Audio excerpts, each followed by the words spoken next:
Здравствуйте, в эфире программа «История башкирских родов». У микрофона Максим Курников и здесь же в студии Салават Хамидуллин, руководитель автономной некоммерческой организации «Шажире». Здравствуйте. Здравствуйте. Мы продолжаем говорить о башкирских родах, и, как уже было неоднократно сказано, мы идем с запада на восток, и сегодня мы берем род Ельдяк. Да. Давайте традиционно скажем сначала территорию, которая как раз и обозначается родом Ельдяк. Род Ельдяк, он такой, в общем-то, интересный, находится в северо-западе исторического Башкортостана. Это как раз у нас значительная часть Дюртюлинского района, как раз сам город Дюртюли тоже стоит, в общем-то, на ельдякских вотчинах. Значительная часть Бураевского района, род Ельдяк. Восточная часть Илишевского района. Чекмагушский немножко захватывает. В общем, в той области находится этот род Ельдяк. Происхождение его очень интересно. Я считаю, что еще в свое время, когда наш патриарх этнографической науки Раиль Гумерович Кузеев пытался, в общем-то, определить, что это за название, непонятно, да, Ельдяк и так далее, откуда они, что такое. На основе анализа там он пришел к выводу, что это, в общем-то, отпочковавшиеся кипчаки, которые переселились в средние века с юга исторической Башкирии на северо-запад. А что это такое? Что это за анализ? Опишите его. У них тамги оказались такие же, как у кипчаков. Угу. Тамги. То есть, знаете, да, тавро, которое ставили тюркские, а до этого иранские народы древние, скифы, сарматские, в общем-то, знак собственности. Да. И тавро, значит, у них там газ оказалось, как у башкир родов, значит, Сарыш-Кипчак, Кара-Кипчак, Я-Кипчак, это с юга Башкирии. Но я говорю, что тамги – это аргумент, но, на мой взгляд, не всегда он такой во-первых, убедительный, что ли. Никто не может дать гарантии, что какая-то идея, скажем так, дизайна его не могла повториться у одних и у других. Это может быть такое. Во-вторых, в конце концов, кому-то понравилось какое-то изображение, он решил его заимствовать, да, и это... Конечно. Допустим, кружок, круг там какой-то, да, с палочкой, он всегда, так скажем, это универсальная графическая фигура, которую, в общем-то, легко можно каждый себе, так сказать, приписать. И так далее. Но здесь другое, в общем-то, более, скажем, веский аргумент. Дело в том, что на самом деле в Половецком поле, то, что мы называем Дешти-Кипчаком, или просто собирательно называем их кипчаками, на самом деле фиксируется по русским летописям племя с похожим названием. Значит, у нас Ельдяк, а там Ельтукове. Ельтук, то есть, это племя по-русски, значит, Ельтукове, то есть, ельтуковцы, они фиксируются и по русским летописям, и, в общем-то, я в соответствии по родовой номенклатуре мы находим, в общем-то, в источниках. Плюс у них у самих предания, у ельдяков остались, они вообще-то свой род, естественно, как раньше это было принято, родоплеменное название привязывали к имени конкретного какого-то человека. Всегда так это была такая мифологизация, мы знаем, да. Что был какой-то основатель рода. Да. Как, допустим, поляки и там чехи, да, у них легенда, что сначала был Лех, родоначальник поляков, и чех, его родной брат Лехи, и чехи пошли, так сказать. В общем-то, такая универсаль общечеловеческая. А у них, значит, был якобы такой некий Ельдяк-Тархан, который как раз с юга Башкирии переселился туда, поступил на службу, значит, Казанскому ханству, хану, это в первой половине XVI века. В общем-то, более или менее мы с происхождением ельдяков разобрались, и все-таки все склоняются, что это, в общем-то, от кипчаков они ушли. Хотя по своим генетическим параметрам они, в общем-то, отличаются от кипчаков. Это какая-то такая у них И2 гаплогруппа у кипчаков в основной массе, значит, R1A, то есть это разные генетические. Но даже кипчак, это ведь не нужно думать, что это кипчаки. Это очень собирательное название, как Половецкое поле, просто так. А там на самом так деле... же, как и монголо-татары, они как минимум совершенно другое имеется в виду, что мы сегодня называем. Да, и там, в общем-то, все это разнородный такой винегрет, там был и кто угодно. К сожалению, у ельдяков не сохранилось такого мощного шажире родового, да, который бы отражал какие-то их этапы истории до присоединения к русскому государству. Допустим, как это есть у табынцев, есть у кипчаков, у бурзян и так далее. Но тем не у минцев и урматынцев и так далее. Но я уверен, что это было, но поскольку я же говорю, что они жили на северо-западе, а на северо-западе, в общем-то, очень давно уже перестали вести этот всаднический тип образ жизни утратили, а вот когда происходит утрата, происходит переход вот к иному образу жизни, происходит вот как раз утрата вот таких вещей, как шежре. Все-таки шежре – это такая вещь, которая почему-то вот сохранился у кочевников, или если не кочевников, то вот этнических групп, которые вот вели вот такой всаднический военный образ жизни. Почему? Потому что это было как раз вот таким юридическим документом, доказывающим то, что вот они произошли вот от кого-то там, от какого-то знаменитого человека. Право собственности, право власти и так далее. На землю и так далее. Поэтому это, в общем-то, закономерно. Я уверен, что у них было, но потом все это было утрачено. Пока мы далеко не ушли, я вот спрошу про род Буре-Ельдяк. Это тот же самый род, просто подразделение или это отдельный род? Это подразделение. Буре-Ельдяк у них, вот, кстати, они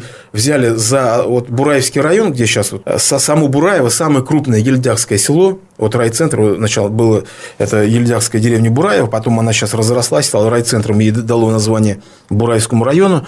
Вот как раз они взяли за основу в герб Бураевского района, там волк нарисован такой, значит, подразделение Буре-Ельдяк. И вот они поместили 4 тамги 4 башкирских родов, которые проживают на территории Бураевского района. Вот одна из тамг как раз принадлежит роду Ельдяк.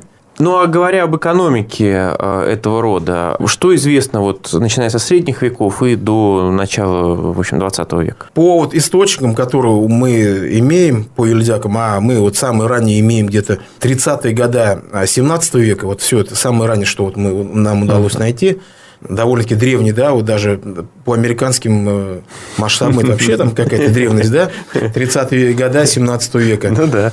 Они все-таки какой-то народ был такого, все-таки военного, такого всаднического характера, поскольку вот они до 1637 года находились в измене. В измене, то есть, как бы не хотели приносить повинность, значит, московскому царю, находились с Кучумовичем по Сибири, значит, вместе были в числе его поддерживающих. Нанимались в то войско, да, в сибирское? Ну, не то, что нанимались, это, я думаю, просто это было, так скажем, вот именно такая феодальная традиция верности вассала, в общем-то, своему сюзерену. И вот они где-то в Сибири там вместе с ними ходили, и, в общем-то, воевали. Потом, вот, видимо, уже устали от этих войн, вернулись на родину. Вот, и потом документ сохранился, просили, чтобы им вот их вотчины, пока они отсутствовали, там, в общем-то, другие роды уже начали зариться на их землю. И вот они начали просить, чтобы им вернули землю. И удивительная вещь, они говорят, просят по реке Белой, вот верните нам по реке Белой, там, вот там песок там какой-то там, поскольку мы ловим рыбу. То есть, это из документов мы видим, что они были вот как раз вот в районе Дюртюлей, вот там вот такие огромные песочные такие эти песчаные, вернее, вот такие пляжи, и там, видимо, были удобные места для рыболовства, и получается, что они вот важнейшим,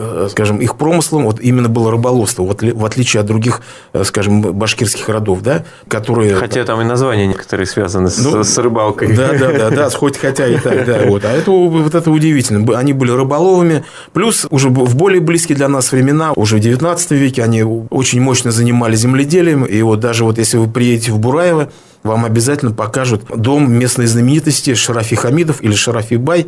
Был такой у них, вот он жил в райцентре Бураева, вот его дом остался. Вот он занимался, у него несколько было хлебных пристаней, вот он выращивал хлеб, и вот на баржах все это куда-то свозил, и даже такую байку рассказывают, что когда коммунисты пришли, в общем-то, реквизировать хлеб, он несколько барж потопил. Как это ему удалось, в общем, потопил. А потом, когда как раз ушли, он отвязал эти грузила, и эти баржи всплыли. Вот. И муки ничего не было. Но вы же сами знаете, если мука попадает, просто она покрывается вот этой пленкой, и все. А внутри-то она остается сухой. И вот якобы несколько вот таких барж он где-то там под водой запрятал. Вот.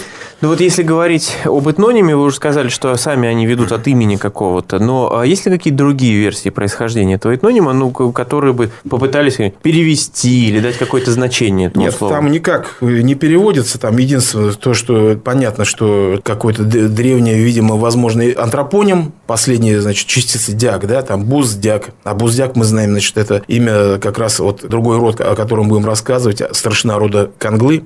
Вот Буздяк и Шембетов, да, и так далее. Это имя. И здесь тоже Ельдяк, в общем-то, просто какой-то элемент антропонимический. И единственное, что... Но я хотел бы вот коснуться вот их, скажем, знаменитых людей. Вот как раз я начал говорить о Шарафе Хамидове. Да. Вот в 18 году, вот, если вы знаете, когда, вернее, в 17 году, когда была провозглашена башкирская автономия в пределах вот Малой Башкирии пока, вот, то есть южная часть и юго-восточная часть Башкортостана, в общем-то, основные вот северо-западные Башкирии Башкирия пока, в общем-то, не входила в провозглашенную Башкирскую республику. И вот Бураевский, значит, как раз в 18 году самопровозгласился Бураевский кантон, Башкирский кантон. Подняли восстание против советской власти. И вот они, бураевцы, провозгласили себя частью Башкирской республики. И, в общем-то, с них, можно сказать, они были застрельщиками вот этого движения за присоединение башкирских властей Уфимской губернии к Малой Башкирии. В общем-то, сейчас вот такое расхожее мнение, вот там большевики взяли, присоединили там Уфимскую губернию вот к Малой Башкирии, и не надо было это делать. В общем-то, это не соответствует действительности. Было мощное движение, вот такое движение как раз вот Башкиро-Уфимской губернии. Сами, в общем-то, требовали присоединения к Малой Башкирии. А потом, когда уже в 20 году вспыхнуло так называемое Вилочное восстание, или восстание Черный Орел против большевиков, там вообще было как раз шло под лозунгом присоединения. И вот одним из руководителей этого движения в 18 году, который провозгласил Бураевский и Башкирский автономный кантон, вот он такой анклавный, посмотрите, где Бураев, где Малая Башкирия, в общем-то. И как раз этот был Шарафи Хамидов. Вот этот местный такой магнат, хлебный торговец хлеба, который жил в Бураево. В годы гражданской войны, уже или 20-х годах где-то, он эмигрировал в Турцию, сначала в Китай, потом в Турцию. В общем, и все его сейчас потомки живут там где-то в Турции, но они часто приезжают в Бураево. Да, вот. То есть не теряют связи? Нет, не теряют, да. Вот это местная знаменитость Бураевского района. Но еще самый-самый, наверное, знаменитый, так скажем, ельдяковец, башкир-ельдяк, это Муса Гареев. Это, значит, самый выдающийся, значит, наш воин времен Отечественной войны, Великой Отечественной войны, дважды герой Советского Союза, просто таких, чтобы дважды герой, такого во всем Урало-Поволжском регионе нет, он единственный. Вот, ну, и тем более в Башкирии, я считаю, что это самый прославленный воин. Вот он из деревни родом Илякшеде, это Илишевский район, как раз вот там несколько деревень башкир-ельдяковцев, Илякшеде, Бешкурай, ну и так далее, там, значит, как раз находится на территории Илишевского района. Ну, из современных можно назвать, допустим, нашего премьер-министра Рустема Хабибовича Марданова, который из деревни Назитамак, это в Дюртюлинском районе, это как раз ельдякская деревня, и вот в своей книге как раз вот мы приводим метрическую запись о рождении его деда Мардана Абдуллина, который, в общем-то, был основоположником фамилии Мардановых. Мы сказали, что у нас первые документы – это первая половина 17 века. Да. Значит, скорее всего, это те самые грамоты, да? Нет, это не грамоты. В том-то и дело, что вот грамоты не дошли, к сожалению. А просто вот они обращались к царю, вот, значит, вот, с челобитной. Это челобитные. В общем-то, они просили, вот, почему там на нашей земле там кто-то заходит. Но если они обращались с челобитными, значит, грамоты у них были? Грамоты, естественно, были. Это, безусловно. Значит, при присоединении к русскому государству, а я же говорю, присоединение шло, в общем-то, сепаратно, да, то есть каждый род отдельно присягал и так далее. И потом при каждой смене, при каждом приходе нового государя всегда, значит, представители родов ехали в Москву и присягали. Вот мы как раз, да, обращаем внимание на то, что каждый род присягал отдельно, каждый род отдельно такую грамоту получал. А насколько это были типовые документы? Или с каждым родом соглашения писались заново и какие-то новые условия и так далее? Ну, во-первых, надо сказать, что башкирами ведал посольский приказ. То есть, понимаете, да, что это такое? Конечно. То есть, они считались как иностранные граждане. Это посольский приказ, то есть, это не как присоединенное Казанское царство там, или Астраханское или так далее, которые уже считались уже прямыми холопами. Присоединенные слишком мягко. Ну, да. Ну, завоеванные, ну, не суть, в общем-то. Вот.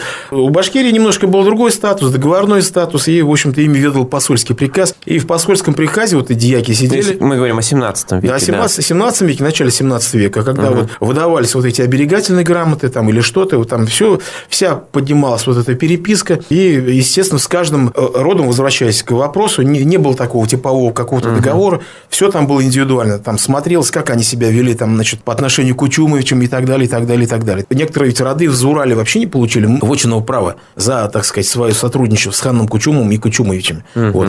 Ну, потом, правда, им удалось уже ближе к 18 веку все это обратно получить. К ним было довольно суровое отношение, и с каждым родом, я повторяюсь, в общем-то, все было индивидуально. Тогда я вот что хочу понять. Если мы говорим о 16-17 веке, внутриродовое администрирование было какое-то или нет? То есть, до подписания договоров и после подписания, да, вот этих грамот точнее, как они делились? На какие внутри подразделения делился род? Ну, вот этот вопрос в общем-то, на самом деле плохо изученный, и как раз вот у нас много упреков, вот выслушиваем от московских коллег, вот, почему вот вы не занимаетесь там вообще башкирским обществом. Вот занялся вот у нас доктор исторических наук Булат Ахмерович Азнабаев, наш, в общем-то, ведущий специалист, вот как раз по 17-18 веках. Вот он занялся. Там было довольно-таки сложно. Вот мы даже видим по титулатуре, там как назывался глава рода, да?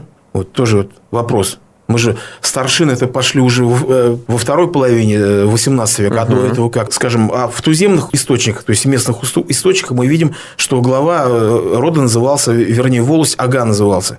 Вот, и они так, там, Улус или Агаларе, то есть, значит, главы властей, внутри существовали дуваны, существовали, как была должность, мы видим дуваны. Внутри каждой волости дуван. Что такое дуван? У казаков есть выражение дуван-дуване, делить награбленное, да? А здесь, значит, дуван вообще и в любых ханствах, и в любых вот таких обществах всаднического типа занимался какими-то хозяйственными и даже дипломатическими вопросами. Дуваны были, понятное дело, какие-то представители духовенства. То есть, мы видим, внутренне там было... Такое, значит, а территориально? Вот, например, понятие аймак, она когда появилась? Аймак, оно, понимаете, оно всегда это было. Иль, Иляу, Улос, это все это слова-синонимы. Они выражают одно и то же. Территориально-родовую единицу. Но в этих грамотах зафиксированы эти понятия? Да, конечно. Вот. В грамотах они зафиксированы. Вот, и территориальные границы аймаков тоже зафиксированы. Они в русских документах, да, зафиксированы. И они называются там аймаками? Вы знаете, вот самый распространенный, допустим, я же говорю, в источниках туземного, то есть местного автохтонного характера, Иляу называется. Иляу, Иль или Иляу. Вот. А в русских источниках просто называется все властями. Такой термин применялся — волость. Просто когда это уже стало частью Оренбургской губернии, да, если я правильно понимаю, то там был произведен довольно большой труд в топографии Рычкова, да, зафиксировать все эти территориальные... Да. Но и то он не все зафиксировал. Там честь и хвала Рычкову, то, что он записал вот как раз в топографии Оренбургской губернии. Он записал роспись башкирских родов. В целом он молодец, все отразил, конечно, но кое-что упустил, но это не его, так сказать, беда. Ну, объем, потому что работа гигантский, да, огромный. И, во-первых, Башкирия какая была огромная, он там до каждого рода, там где-то в Заурале, ну, и там в Сибири, там, которые вплоть до Тюмени тогда не расселялись, это было очень-очень сложно. Но даже то, что зафиксировал, это уже хорошо. Давайте подведем какое-то резюме под историей, скажем так, рода Ельдяк. Насколько это большой род? Насколько он повлиял? Род довольно-таки большой, сыграл, в общем-то, я же говорю, такую довольно-таки выдающуюся роль в истории. То есть, один из самых важных моментов в истории рода Ельдяк – это как раз движение за присоединение к той Башкирии, которую принято называть Малой Башкирией, которая была создана. Вот эту политическую роль сыграли в 20 веке. В общем-то, они значительную, довольно-таки видно. Вот. Ну и вот как раз, вот я же говорю, это вот самый, так сказать, бренд этого рода, это Мусагариев, конечно. Спасибо. Я напомню, это был Салават Хамидуллин, руководитель автономной некоммерческой организации «Шежире». Сегодня мы говорили об истории рода Ельдяк. Спасибо.